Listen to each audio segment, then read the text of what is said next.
Hello. इस class में हम लोग डिस्कस करने वाले हैं प्रोबेबिलिटी के बारे में। ये क्लास 12th की प्रोबेबिलिटी है जो कि चैप्टर नंबर 13 है हमारा।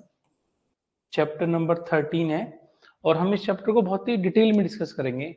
और अकॉर्डिंग टू मी, या बहुत लोग मानते हैं इस चीज को कि ये बहुत ही इंटरेस्टिंग टॉपिक है मैथमेटिक्स का, जो कि आप बिना पेपर पेन के क्वेश्चंस को माइंड में सॉल्व कर सकते हैं, इजीली कॉमन सेंस से सॉल्व कर सकते हैं। ठीक है, तो हम इसको डिस्कस करते हैं। प्रोबेबिलिटी एक ऐसा चैप्टर है जो कि क्लास 10th में भी है, 11th में भी, 12th में भी है, और हर किसी लेवल में, हर किसी क्लास में उसका लेवल इंक्रीज हो रहा होता है। ठीक है, तो इसको स्टार्ट करते हैं। इससे पहले हम जो लिखा हुआ है, इससे पहले मैं आपको बेसिक्स बताता हूँ एक बार। हमने कुछ बेसिक्स पढ़े हैं प्रोबेबिलिटी के लिए। हमने सेट में पढ़ा होता है ये, this is A union B is equal to A plus B minus A intersection B. इस फॉर्मूले को हम क्लास 11th में यूज करते हैं।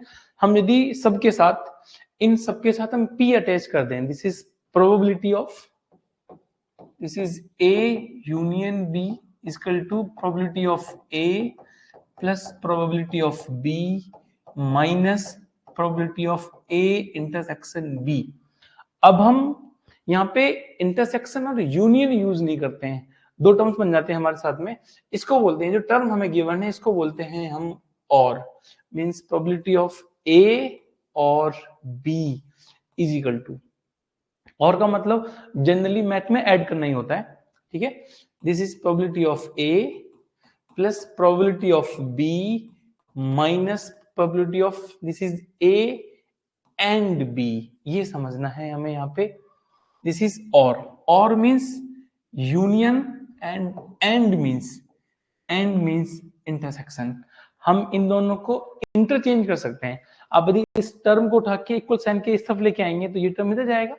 ठीक है, तो हम यदि इसको भी ऐसे बोल सकते हैं, probability of A and B is equal to, this is probability of A plus probability of B minus, ये टर्म आगे आ जाएगा, दिस इज ए और बी।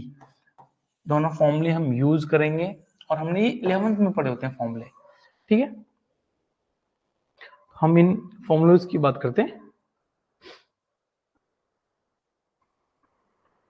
ओके, ठीक है, हम ये यूज करने वाले हैं यहाँ पे। आई होप कि आपको ये पता होगा। ठीक है, 11th क्लास का स्टार्ट करते हैं। बहुत ही बेसिक, बहुत ही प्यारा टॉपिक है, इसको हम समझने के लिए इसको स्टार्ट कर लेते हैं। अब देखिए यहाँ पे, दिस इज क्लास 12th में हमें सबसे पहले पढ़ना होता है, क्लास 12th में हमें सबसे पहले पढ़ना होता है कंडीशनल प्रोबेबिलिटी।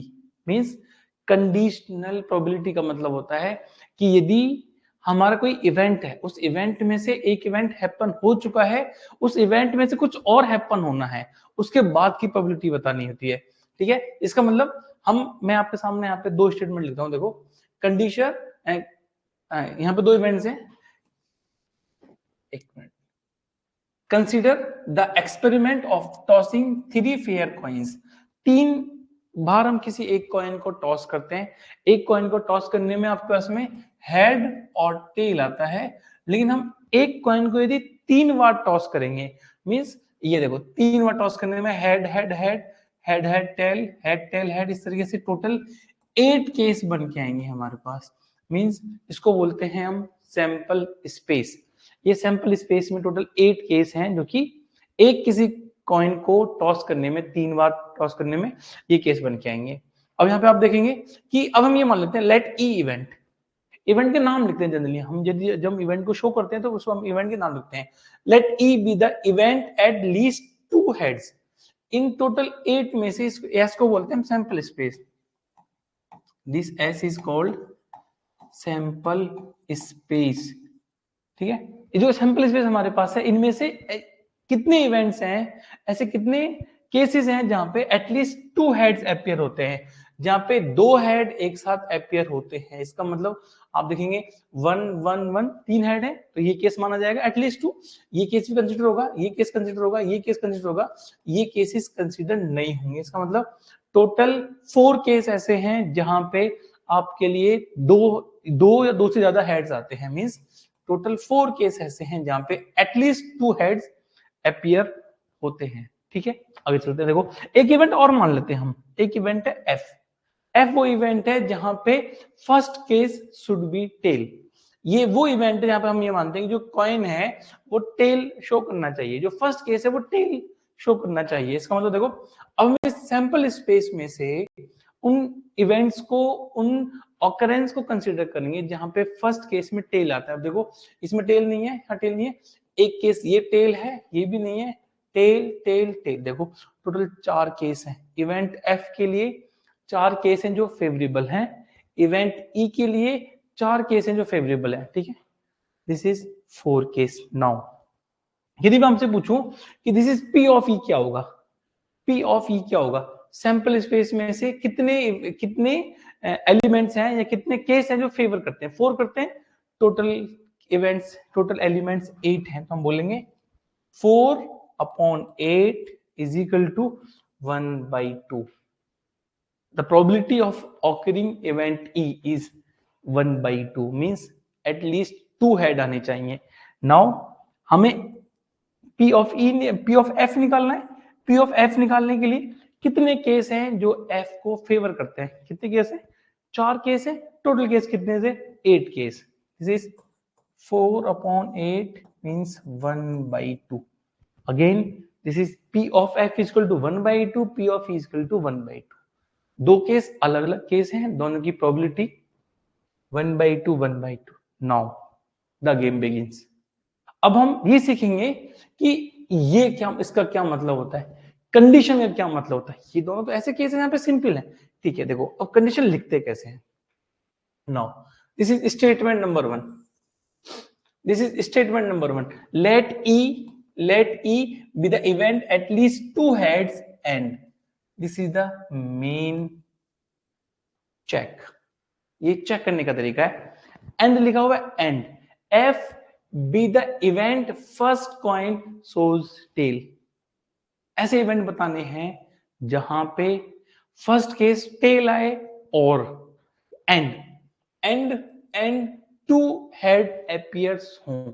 इसका मतलब हमारे पास 2 केस हैं ई इज इक्वल टू, हम बोलेंगे H H H H H T H T H and एक केस और बन के आएगा हमारे पास, this is T H H and then T H H. ये ई वाला केस है और एफ वाला केस जहां पे first case will be tail tail tail head tail tail tail tail head head and then tail head tell.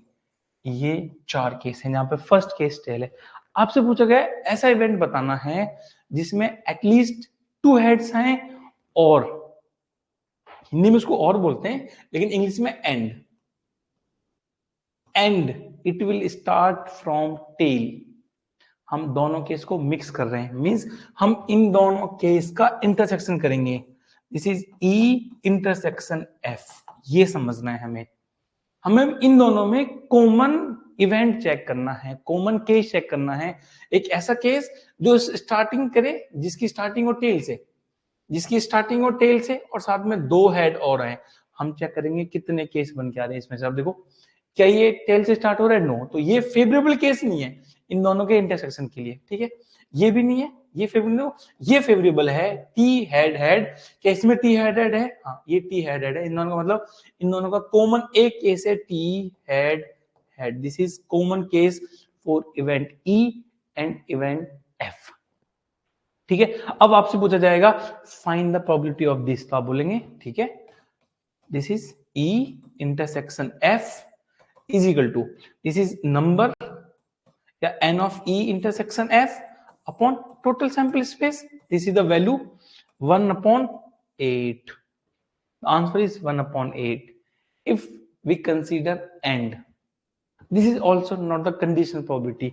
conditional probability क्या कहती है, conditional probability हमसे ये कहती है, if देखो नोट करा गया, this is event e event f। now P निकाला गया, दिस P of F निकाला गया, this is intersection point and this is the meaning of and. But the conditional probability says if one condition is happened then find out the probability of, ठीक है। अब हम इसको लिखते हैं conditional probability को, ठीक है। पहले इसकी बात करते हैं कंडीशन, हम इसी स्टेटमेंट को रिविजिट कर लेते हैं एक बार कि हम इसी स्टेटमेंट में कंडीशन कैसे चेक करेंगे, ठीक है। मैं लिखता हूं, उसको नोट डाउन करता हूं। Now what will be the conditional probability, उसके लिए स्टेटमेंट क्या लिखा जाएगा, दी कंडीशनल स्टेटमेंट। डेफिनेशन समझ लेंगे क्या होगी। कंडीशनल स्टेटमेंट कैसे गिवन होता है, कैसे गिवन होता है उसको समझते हैं एक बार। Conditional statement that if find the probability of, ये ऐसे गिवन होगा, find the probability of two heads if first coin will be tail, this is conditional probability। एक कंडीशन अप्लाई करी गई है।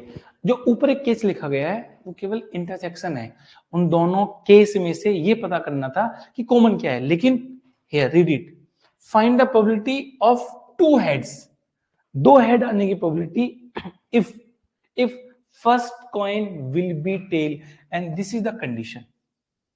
ये कंडीशन है, दिस इज कंडीशन कि हमारे जो इसके लिए जो फेवरेबल केस होगा, जो फेवरेबल केस वो क्या होगा कि आपको पहले टेल चाहिए।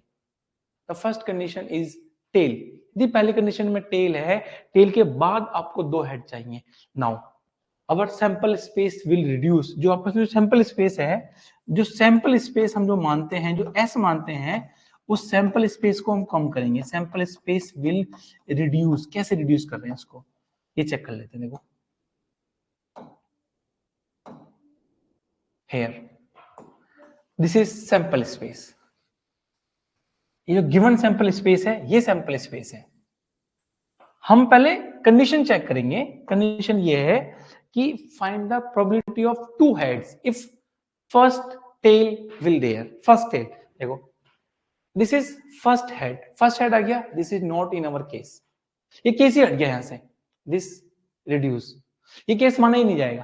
क्यों? क्योंकि हमें वो केस चेक करना है जिस केस में फर्स्ट टेल आता है। Now this will also not be the case, first tail है ही नहीं। हमें कंडीशन है, this is condition given that first case should be tail, condition है ही नहीं, फर्स्ट केस टेल हट गया, ये सैंपल स्पेस हट गया, ये भी सैंपल स्पेस हट गया। नाउ अगेन सैंपल स्पेस हट, क्योंकि एच है, it will consider tail head, it will be the case.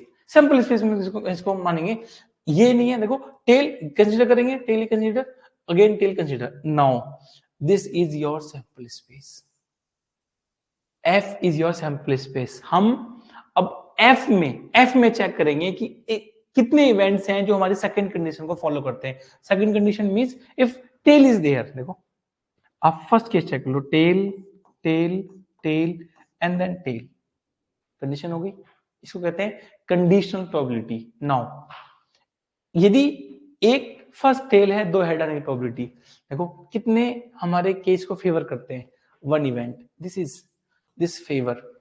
Total कितने सैंपल स्पेस में कितने एलिमेंट्स हैं, 4 एलिमेंट्स हैं, कितने फेवर करते हैं, 1। The probability is 1/4, this is the probability 1/4, conditional probability this is 1/4। Now अब हम इसको फाइंड आउट करेंगे कि इसको लिखते कैसे हैं, इसको डिफाइन कैसे करते हैं। This is the definition, this probability of event E is called the conditional probability of E given that F has already occurred। हमें प्रोबेबिलिटी निकालनी है इवेंट E की if F has already occurred। जैसे हमने last case में देखा कि tell first case आना चाहिए, that tail first case has occurred। उस टेल के आने से हमने 4 केस हटा दिए, हमने वो केस 4 केस हमने हटा दिए हैं जहां पे फर्स्ट हेड आता है, वो केस हटा दिए। अब जो सैंपल स्पेस बचा है वो सैंपल स्पेस हमारा छोटा हो गया, the sample space has reduced. पहले 8 इवेंट थे, 8 एलिमेंट्स है, अब केवल 4 एलिमेंट्स हैं टेल फर्स्ट के। नाउ देखो F occurs, then what is the probability of occurrence E? लिखते कैसे इसको, लिखते इसको ऐसे हैं, probability of E when F happen, PE/F लिख सकते हैं, या हम ये बोल सकते हैं probability of E after F, F के हैपन होने के बाद E की प्रोबेबिलिटी बतानी है।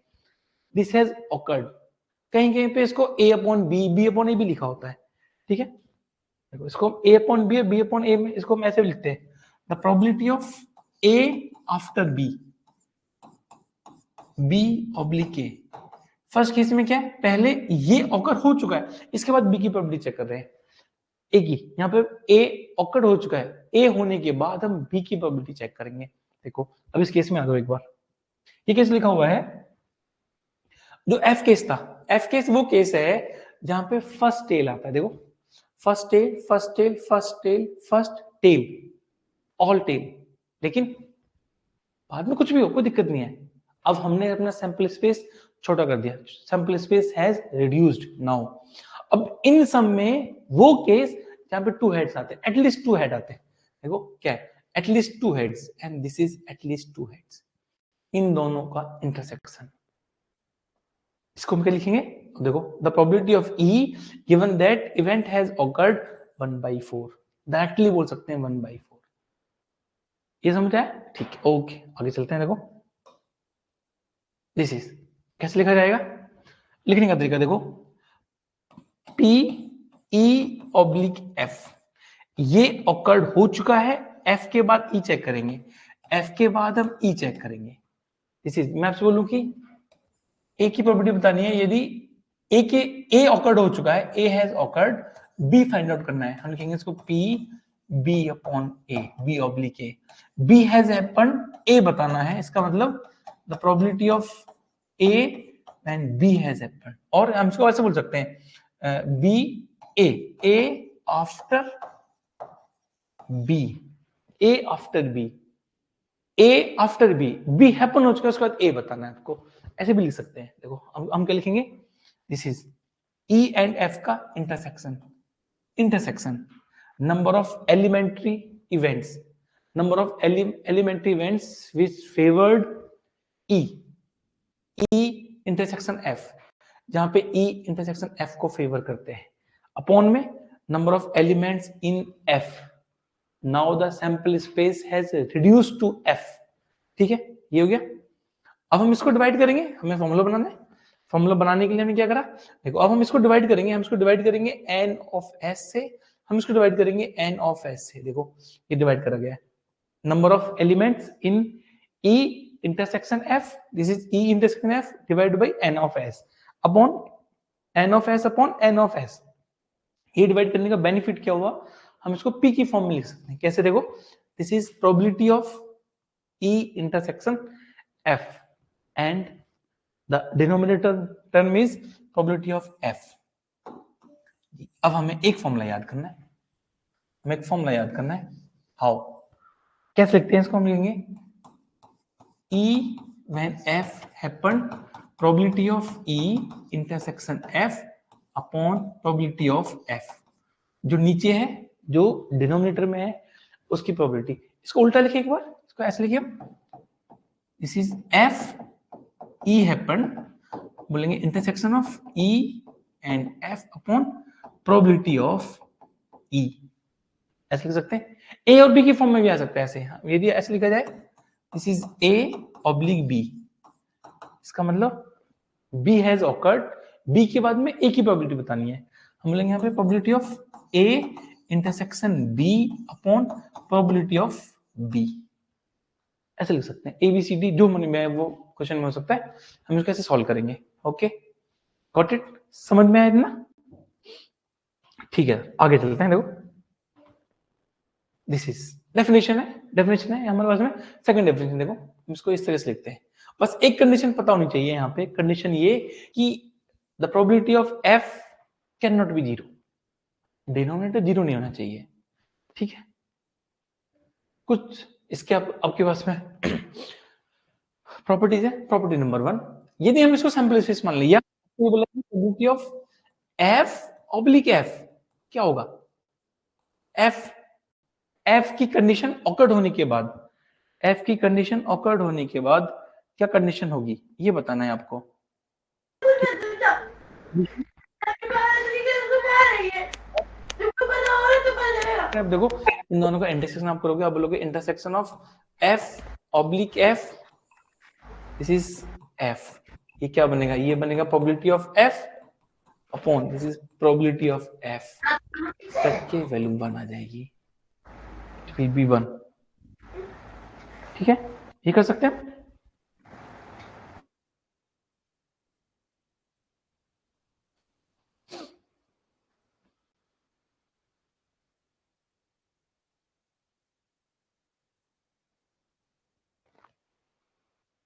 डन, ठीक है, ये कर सकते हैं। ओके, फर्स्ट में यदि हम यहाँ पे एफ और एफ हो तो वैल्यू 1 होती है, मतलब इवन नंबर के की चेक करने के बाद हम यदि इवन नंबर कोई है उसमें से इवन नंबर निकालेंगे तो 1 वैल्यू बन के आएगी। Next, this is the problem, ये मैंने अभी बताया था क्लास स्टार्ट होने के बाद में कि यदि ए यूनियन बी हमें निकालना, हम बोलते हैं A plus B minus A intersection B, हम यहाँ पे इन सब के साथ में पी अटैच कर सकते हैं, this is probability, this is probability. अब हम ये बोलने की थी इनको हम एक इवेंट एफ हैपन होने के बाद चेक करेंगे तो सबके साथ में एफ हम अटैच कर सकते हैं, like this the probability of, देखो this is A intersection A union B after F. ठीक है, देखो एफ के बाद में ए, एफ के बाद में बी, और ई कंडीशन हम सबके साथ अटैच कर सकते हैं। ठीक है, एक प्रॉपर्टी, ये property, this is the important property, ये प्रॉपर्टी हल्का हुआ dash, this is the probability of E dash F is equal to 1 minus probability of E oblique F. हमें पता भी होता है the probability of A plus probability of A bar equal to 1। 11th class में bar लिखा हुआ है not a को, इसको बोलते हैं not A, this is called not A, means A नहीं है। ठीक है, इसको 12th क्लास में प्लस ए डैश से लिख देते हैं 1। ये हैपन होने की प्रोबेबिलिटी, हैपन ना होने की प्रोबेबिलिटी 1 में से माइनस कर देंगे, simple basic rule, basic rule. Happen होने की प्रोबेबिलिटी पता है हमें, यदि हमें नॉट हैपन होने की प्रोबेबिलिटी पता नहीं, हम 1 में से माइनस कर देंगे। ठीक है, गॉट इट। कुछ क्वेश्चंस करते हैं इसके लिए। देखो पहला question, if P of A, हमें P ऑफ A दे रखा है, हमें P ऑफ B दे रखा है। ठीक है, now this is the intersection part, P of A intersection B, आपसे क्या पूछा गया है, probability of A oblique B, आपसे पूछा गया है probability of A after B, पहले B हैपन हो चुका है, B हैपन होने के बाद A की प्रोबेबिलिटी, फॉर्मूला क्या बनाएंगे, P A intersection B upon P of B, formula given है ऊपर, हर कोई वैल्यू गिवन है, रखेंगे फाइंड आउट करेंगे, क्या बन के आएगा, this is A intersection B 4 upon 13 upon B 9 upon 13, this is 4 upon 9, ये कैंसिल हो गया, 4 अपॉन 9। बेसिक क्वेश्चन सॉल्व कर सकते हैं, अटेम्प्ट कर सकते हैं। ठीक है, इफ इसी क्वेश्चन में यदि हमसे ये ना पूछा जाए, हमसे पूछा जाए the B after A, B after A पूछा जाए हमसे, the probability of B oblique A, means पहले ए हैपन होगा, ए हैपन होने के बाद बी क्या होगा, तो हम इसको क्या लिखेंगे, the probability of A intersection B upon the probability of A, ये गिवन है, this is 4 upon 13 oblique 7 upon 13, 7 upon 13, ये कैंसिल आउट हो गया, क्या बचा हमारे पास 4 upon 7, this is the answer, this is the answer. कर सकते हैं ऐसे, बहुत ही बेसिक है।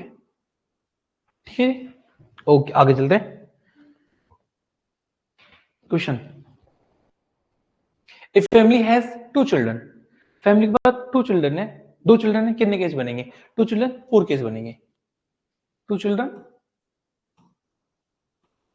4 केसेस, कौन कौन से case, boy boy first case, boy girl girl boy, और गर्ल बॉय और गर्ल गर्ल।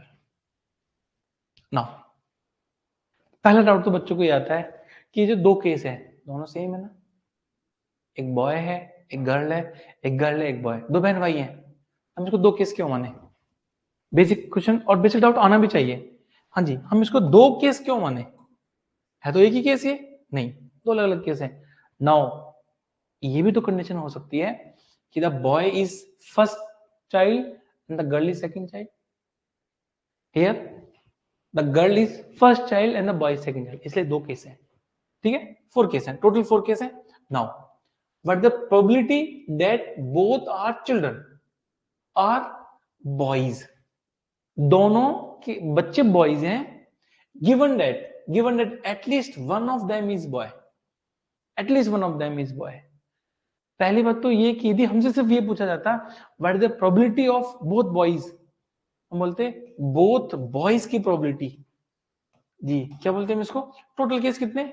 4, फेवर कितना? 1, बोलते 1/4, 1/4 आंसर सही होता। But the condition is that at least one is boy. अब आप उस केस को हटा देंगे जहां दोनों गर्ल्स हैं। देखो आपका ये केस हट गया, ये केस हट गया। Now the sample space has reduced to 3। इन 3 में से केवल ये केस है जो आपके उसको सपोर्ट करता है। नाउ हम लिखेंगे the probability of B and B is equal to 1/3। ये तरीका है सिर्फ और सिर्फ एमसीक्यू टाइप के क्वेश्चन को सॉल्व करने के लिए या आईआईटी जेईई के सवाल को सॉल्व करने के लिए, जहां पे आपको सिर्फ टिक करना है या आपको गोले भरने। लेकिन this is the way how we write the answer और सॉल्यूशन इन आवर एग्जाम। कैसे? देखो here sample space 4 sample space, sample space 4, हम सैंपल स्पेस लिखेंगे सबसे पहले। अगेन नाउ हम ऐसे क्वेश्चंस को मतलब ऐसे लिखेंगे। हमने इवेंट ई मान लिया, event E both children are boys, event E, हमें इवेंट ई बताना है और हमें पहले ये माना कि F at least one children is boy, at least one children is boy. पहले हम ई निकाले, हम पहले एफ निकालेंगे, F at least one children is boy. देखो F, this is F boy boy girl boy boy girl, 3 case बने बचे हमारे पास। This is event F at least one boy, this is event E both boys. ठीक है, both boys. अब हमें find out क्या करना है?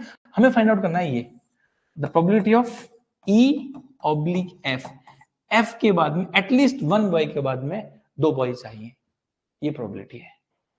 How can we write it? This is the case, this is P F 3/4। ये 3 एलिमेंट्स हैं, total में 4 एलिमेंट थे, 3/4। इंटरसेक्शन क्या है? इन दोनों का इंटरसेक्शन आप देखेंगे, इन दोनों का intersection, this is the intersection part 1, here 1। Now this is P E oblique F, P E intersection F upon P F 1/4। This is 1/4 upon 3/4 and this is 1/3। But हम इसको इजीली सॉल्व करते हैं सोचने के बाद में, ऐसे एक सैंपल स्पेस में हटा दिया। But this is only valid for the MCQ type, जहां पे गोले भरने हो या आपको टिक करना हो। ठीक है, बट हमें लिखना ऐसे है एग्जाम में, सीबीएसई बोर्ड में या किसी भी स्टेट बोर्ड में, we have to write like this. ठीक है, आगे चलते हैं। नेक्स्ट क्वेश्चन जी, 10 कार्ड्स नंबर्ड 1 to 10, 10 कार्ड है जिन पे नंबर 1 से लेकर 10 तक है। ठीक है, are placed in a box, एक बॉक्स में रखे हुए, मिक्स कर रखे हमने। Then 1 card is drawn randomly, हम उनमें से एक कार्ड निकालते हैं randomly. If it is known that the number on the card is more than 3, number more than 3 है। देखो हम पहले मानेंगे सैंपल स्पेस, सैंपल स्पेस हमने मान लिया 1 2 3, हमने सारे नंबर्स को मान लिया, ये एक सैंपल स्पेस बन गया हमारे पास। ये कार्ड्स हैं किसी भी बॉक्स में। नाउ हमने एक इवेंट माना, उस इवेंट का नाम हम रख लेते हैं E, event is E, E event है। ई का मतलब the card is drawn the number is more than 3, एक ऐसा इवेंट जहां पे कार्ड हम निकालते हैं, कार्ड मोर देन 3 मींस 4 हो सकता है, 5 हो सकता है, 6 7 8 9 और 10। Again what is the probability that it is even number? हमने अपना सैंपल स्पेस छोटा कर दिया, हम केवल उन्हीं कार्ड्स की बात करेंगे जो 4 या 4 से ज्यादा नंबर्स हैं और उनमें से भी इवन आने चाहिए। Now the condition is F f means 4, 6, 8, 10. This is the event when the number is greater than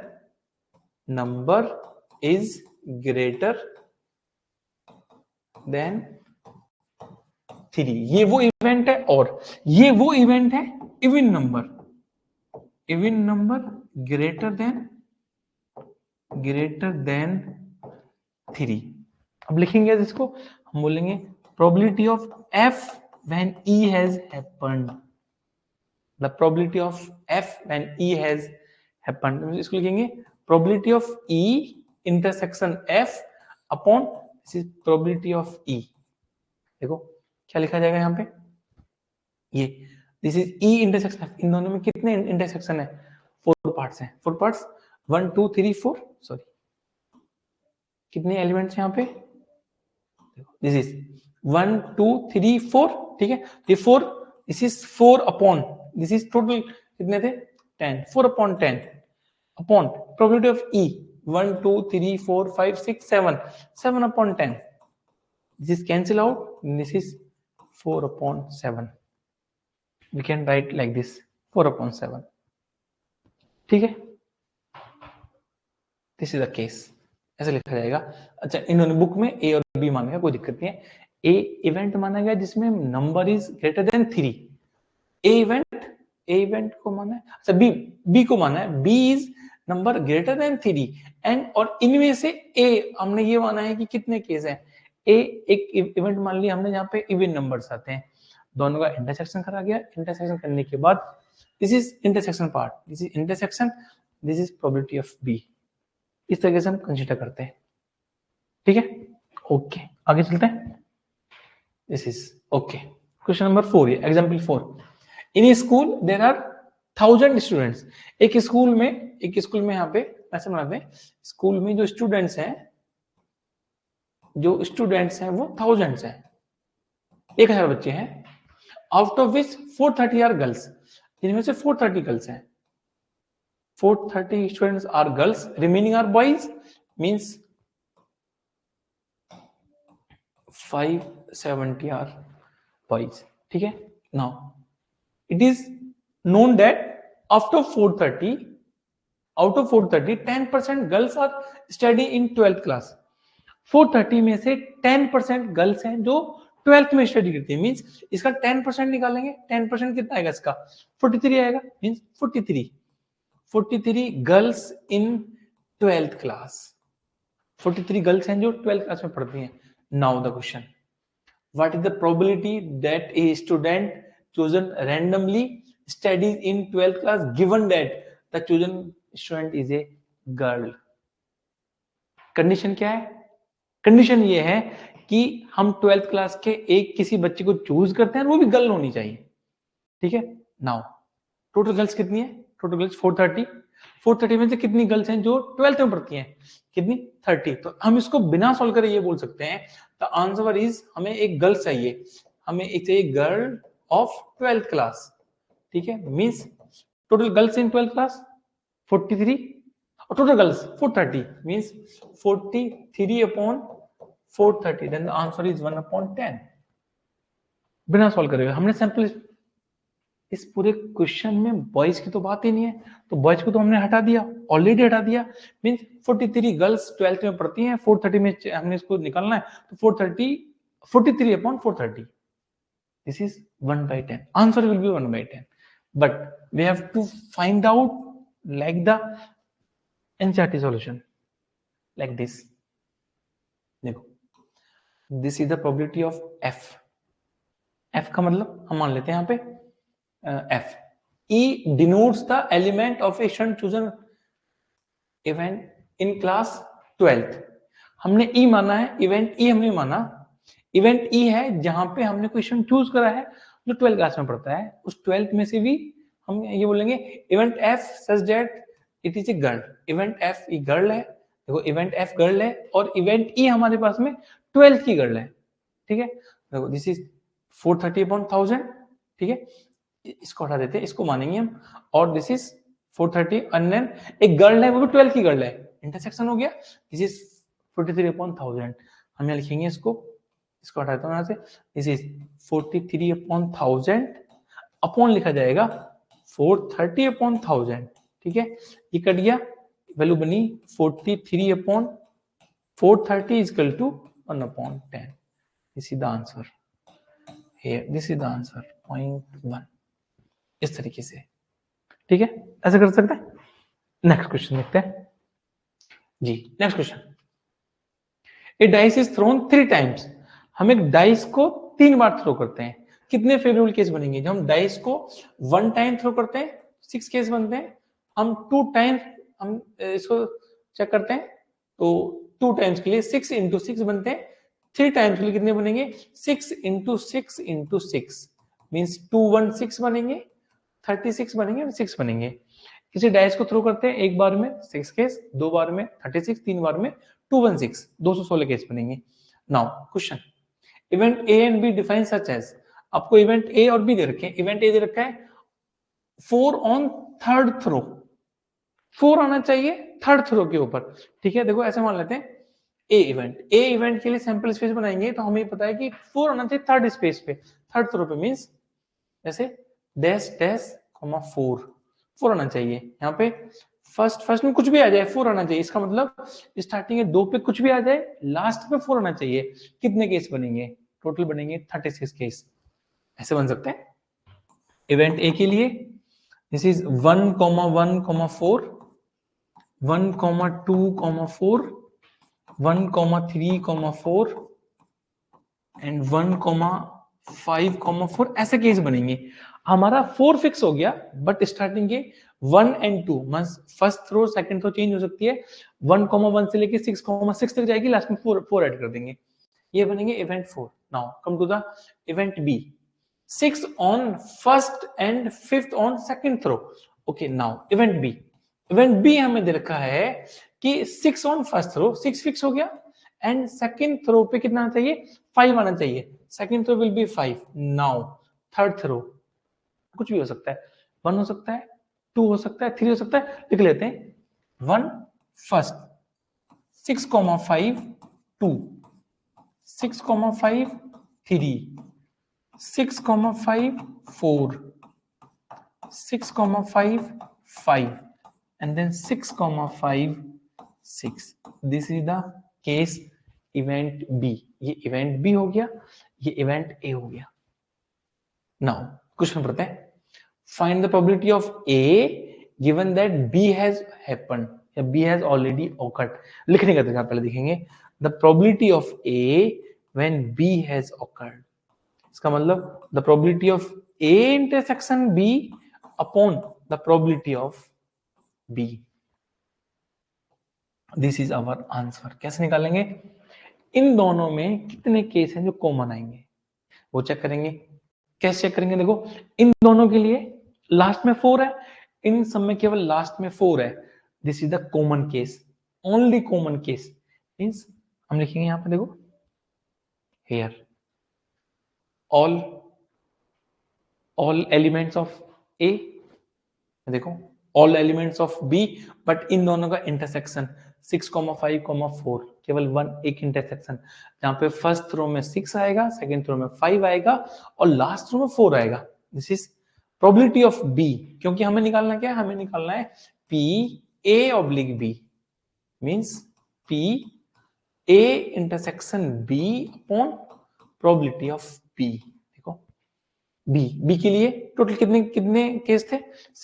6 upon 216, एक केस ये बन के आ गया, and this is the intersection, केवल एक केस को फेवर करता है, तो 1/216 टोटल में चेक कर रहे हैं 216 में से। देखो हम लिखेंगे 1/216, 6/216, ठीक है, तो ये कट गया, क्या बचा? 1/6। वैसे भी आप इन जनरल हमें इतना तामझाम नहीं करना होता है आईटीजे के पेपर्स में। क्यों? क्योंकि वहां से हम डायरेक्टली बोल सकते हैं कि ये बी हमने सैंपल स्पेस को रिड्यूस कर लिया, बी में से चेक करना है कि ए को कितने फेवर करते हैं, केवल एक एलिमेंट है। कौन सा एलिमेंट है? ये एलिमेंट है। हमें बी के एलिमेंट्स में से केवल एक एलिमेंट चेक करना है जो ए को फेवर करता है। इसका मतलब हुआ कंडीशनल प्रोबेबिलिटी, आपकी कंडीशन ट्रू होनी चाहिए।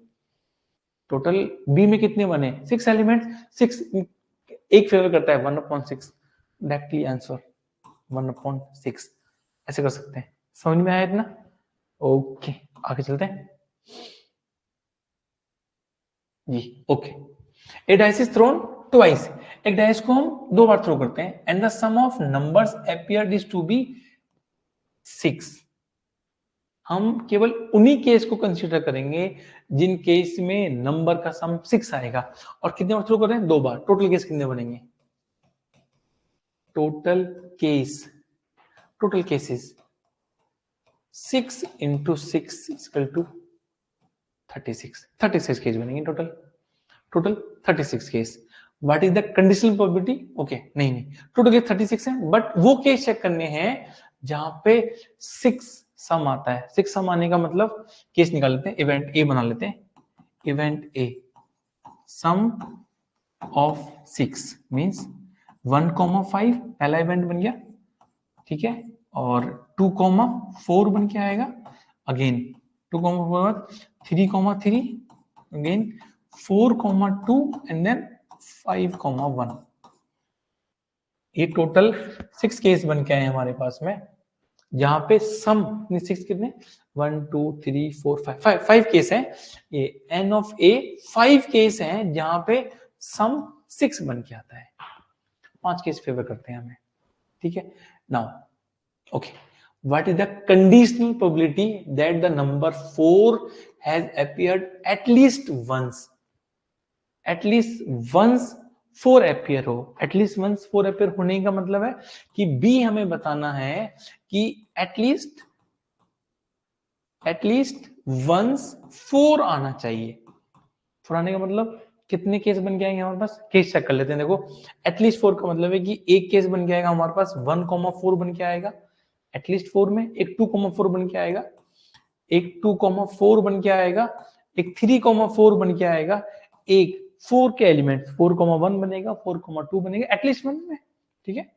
4,1 4,2 एंड देन 4,3 4,4 4,5 4,6, ठीक है। नाउ एक बनेगा 5,4, लास्ट में आ जाएगा एक 6,4। ये केस बन जाएंगे एटलीस्ट 4 के case. Again now the intersection, कितने केस हैं? ये जो मैंने बी लिखा है, बी लिखने की रिक्वायरमेंट सिर्फ सीबीएसई एग्जाम या बोर्ड एग्जाम के सॉल्यूशन के लिए है, आईआईटी जेईई के लिए नहीं है। क्यों नहीं है? क्योंकि अगेन आपको मालूम चल गया कि ए सैंपल स्पेस है, एक कंडीशन है, एक कंडीशन फुलफिल करते हैं केवल ये एलिमेंट्स 1 2 3 4 5, इनमें भी एटलीस्ट 4 वंस, 1 एंड 2, 2/5 इज अवर आंसर, ठीक है। चेक करें, मेरा 2/5 सीधा आंसर 2/5। लेकिन हमें लिखना क्या, देखो इवेंट ई माना गया, इवेंट एफ माना गया, इवेंट ई मान लिया हमने, ये टोटल केस बनाए गए जहां पे 4 आता है। इवेंट एफ माना गया 1,5, ये टोटल 5 एलिमेंट्स हैं। अब इन दोनों का इंडेक्स देखो, हमने पी ऑफ ई निकाला, पहले पी ऑफ ई निकाला 11/36 एंड पी ऑफ एफ निकाला 5/36। ये टोटल 11 केस है, ये टोटल 5 केस है। हमने अपना सैंपल स्पेस 36 में से पहले फाइंड आउट करें, उसके बाद में इंटरसेक्शन केवल 2 एलिमेंट्स हैं, 2,4 एंड 4,2। 2,4 है या 4,2 है, ये again this is common part 2/36। Now this is formula, कर सकते हैं ऐसे, बहुत ही आसान क्वेश्चन है। ओके नाउ ओके, बहुत ही बेहतरीन सवाल है और कुछ हमें सिखा के जाएगा सवाल, ये बहुत ही अच्छा सवाल है। नाउ हमें प्रोबेबिलिटी किस तरीके से गेम खेलती है वो समझ में आ गया सवाल से, देखेंगे। Consider the experiment of tossing a coin. हम एक कॉइन को टॉस कर रहे हैं, if the coin shows head, यदि कॉइन पे हेड आता है तो हम क्या करेंगे? टॉस इट अगेन, हम इसको एक बार और टॉस करते हैं। एक कॉइन है, हमने टॉस करा, हेड आने के बाद उसको एक बार फिर से टॉस करेंगे, मींस हेड आने के बाद this is first toss. Second toss में या तो हेड आ सकता है या टेल आ सकता है, ठीक है। एक केस बन गया क्या? Again now but if it shows tail, यदि टेल आता है, टेल आता तो क्या करेंगे, टेल आता तो क्या करेंगे, देन थ्रो ए डाइस, हम एक डाइस को थ्रो करेंगे, डाइस को थ्रो करेंगे तो डाइस पे क्या टेल हेड आएगा, नो, डाइस पे नंबर्स आएंगे 1 2 3 4 5, अगेन उसका आउटपुट का आउटकम क्या आएगा, उसका आउटकम 1 2 3 4 5 एंड 6, ये आउटकम आएगा उसका। हियर हेड आता है तो रियल कंडीशनल प्रोबेबिलिटी समझ में आएगी आपको इस क्वेश्चन से कि कैसे सॉल्व करेंगे। हेड आता है, हेड आने के बाद हम कॉइन को फिर से टॉस करेंगे, हेड आने के बाद दो आउटकम आएंगे हेड और हेड, लेकिन लिखेंगे कैसे, इसको लिखेंगे हम first outcome head, again second outcome head, first outcome head, second outcome tail. लिखने का तरीका इस तरीके से बन के आएगा इसका, head comma head, head comma tail, दो आउटकम्स। अगेन टेल के बाद में 1 2 3 4, तो इसको लिखेंगे कैसे, tell 1 tail 2 T3 T4 T5 T6, but books में एक डिफरेंट वे लिखा जाता है, उसको बोलते हैं, अच्छा पहले सवाल पढ़ लेते हैं क्या है, उसके बाद में ये हो गया, then find the conditional probability of the event that the dice shows a number greater than 4, dice पे 4 नंबर आता है, ग्रेटर देन 4 आता है, मींस डाइस पे नंबर आता है 5,6, ग्रेटर देन 4 का मतलब 5,6, गिवन दैट एक हमें इवेंट दे रखा है जो हैपन हो चुका है, given that there is at least one tail, जहां पे एटलीस्ट एक टेल आनी चाहिए, given that there is at least a tail. Okay, now लिखते कैसे हैं इसको, this is a systematic diagram, इसको देखेंगे यहां पे, इसको एक बार, हेड, हेड के बाद में अगेन थ्रो करा गया, हेड हेड या head tail, second event, tail आता है तो tail 1 tail 2 T3 T4 T4 T6, here our thinking has failed, हम सोचते थे अब तक कि सैंपल स्पेस हमने छोटा कर दिया, उसमें से फाइंड होगा, हियर फेल कैसे, नाउ हाँ बस इसको क्या बोलते, क्या है इसको बोलते हैं हम ट्री डायग्राम, ट्री डायग्राम हम इसको कहते हैं, this is called tree diagram. कैसे, जैसे ब्रांच होते हैं ट्री में ऐसे बनी होती है, ऐसे ये बना हुआ है, काइंड ऑफ ब्रांच ब्रांच इस तरीके से। अब यहां पे लिखने का तरीका देखो, हियर आप पहले इस पे ध्यान दो, केवल इन नंबर्स पे ध्यान दो एक बार, कैसे, यदि हम किसी भी कॉइन को टॉस करते हैं, टॉस करने के बाद या तो हेड आएगा या टेल आएगा, इफ हेड और टेल कितनी प्रोबेबिलिटी है, हेड और टेल आने की प्रोबेबिलिटी हाफ और हाफ है, इसकी प्रोबेबिलिटी 1/2, इसकी प्रोबेबिलिटी 1/2, दोनों की प्रोबेबिलिटी 1/2 है, 1/2, ठीक है। नाउ हेड और हेड, अगेन इस हेड आने के बाद में हेड आने की प्रोबेबिलिटी, जैसे भाई हम किसी कॉइन को टॉस करते हैं, दिस इज 1 प्रोबेबिलिटी, उसकी प्रोबेबिलिटी 1 है, हमने 1 को दो पार्ट में ब्रेक करा, ब्रांच हाफ और half, now this half of यहां जाने की प्रोबेबिलिटी इक्वल है, या तो हेड आएगा टेल आएगा, अगेन हम इसको हाफ करेंगे, means this is 1/4 and this is 1/4, आप इनको ऐड करेंगे हाफ आएगा, इनको ऐड करेंगे 1 आएगा, this is the way to solve the questions.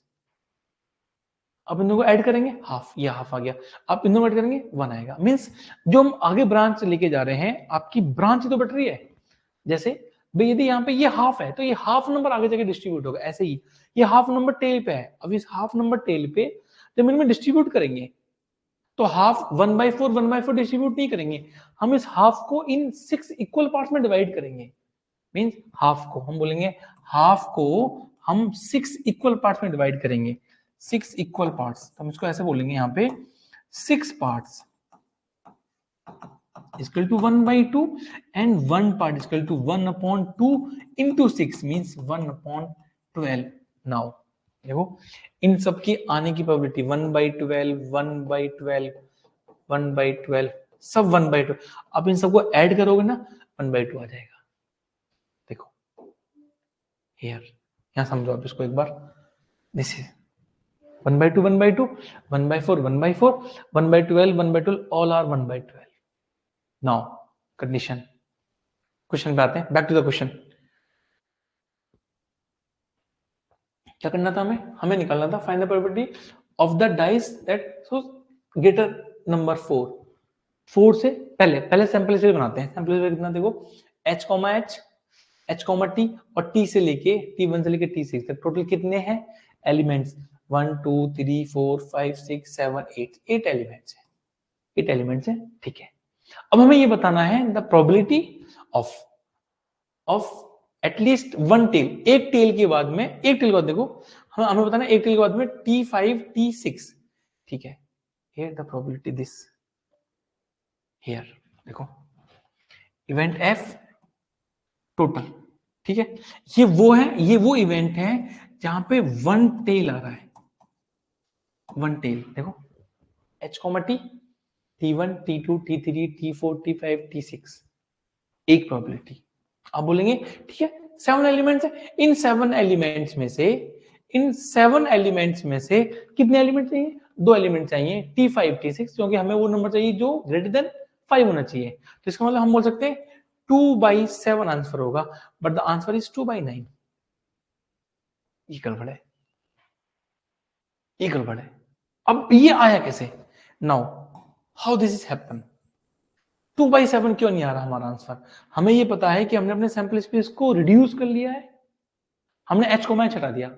इसका मतलब एटलीस्ट वन टेल की कंडीशंस में 1 2 3 4 5 6 7 एलिमेंट्स हैं और t5 t6 ये वो इवेंट है जहां पे नंबर ग्रेटर देन 4 आ रहा है, but the answer is not 2/7। 2/7 answer है ही नहीं। इसका मतलब हाउ, ऐसा क्यों, ऐसा इसलिए, समझने वाली बात है। आप देखोगे तो ये जितने भी एलिमेंट्स हैं, ये जितने भी इवेंट्स हैं, इन सबकी प्रोबेबिलिटी डिफरेंट है, इक्वल नहीं है।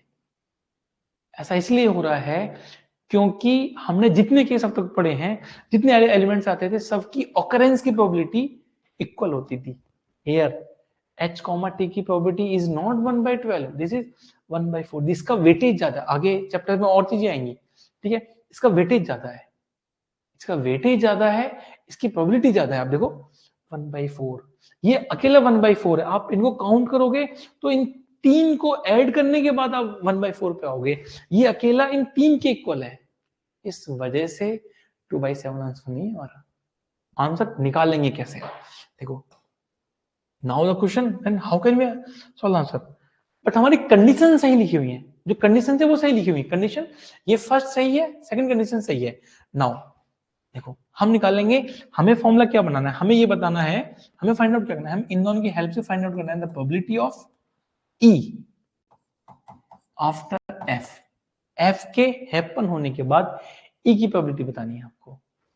दिस इज नाउ, अब इसको लिखते कैसे, देखो इसका फॉर्मूला ये लिखा हुआ है, ये फॉर्मूला लिखा हुआ है E intersection F upon probability of F. भाई हमें यदि ये फाइंड आउट कर ले तो आंसर आ जाएगा। ये फाइंड आउट करते हैं कैसे, देखो दिस इज इंटरसेक्शन, इन दोनों का इंटरसेक्शन कितना है t5 t6।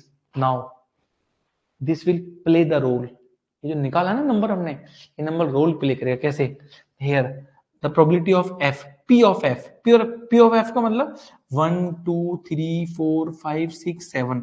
देखो 1 लिखा हुआ है, इसकी प्रोबेबिलिटी हर किसी एलिमेंट की डिफरेंट प्रोबेबिलिटी है, वो गिवन है वहां पे, और हमने जाके इसको ऐड करा है।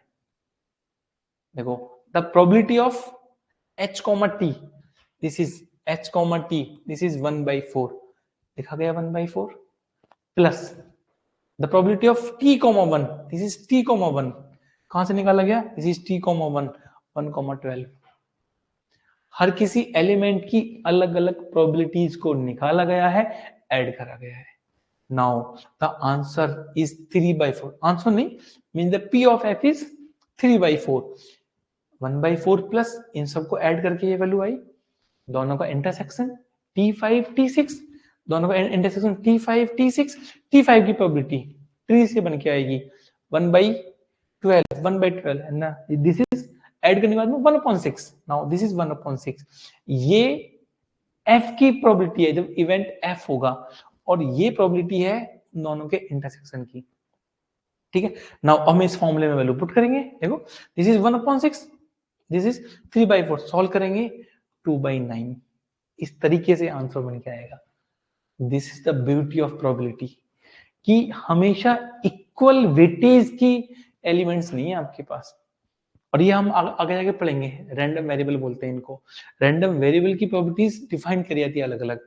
हो सकता है कि एस के, जैसे मानो आपसे बोला जाए कि कोई भी बच्चा है, उसके फेल होने की प्रोबेबिलिटी 0.9 है, ये फेल होने की प्रोबेबिलिटी, कोई बच्चा फेल हो सकता है, उसकी प्रोबेबिलिटी ये है, और पास होने की प्रोबेबिलिटी 0.1, इक्वल नहीं है ना, अलग अलग है। तो ये अकॉर्डिंग टू वेटेज होगा, ठीक है। आई होप कि आपको ये समझ में आया होगा। Thank you so much.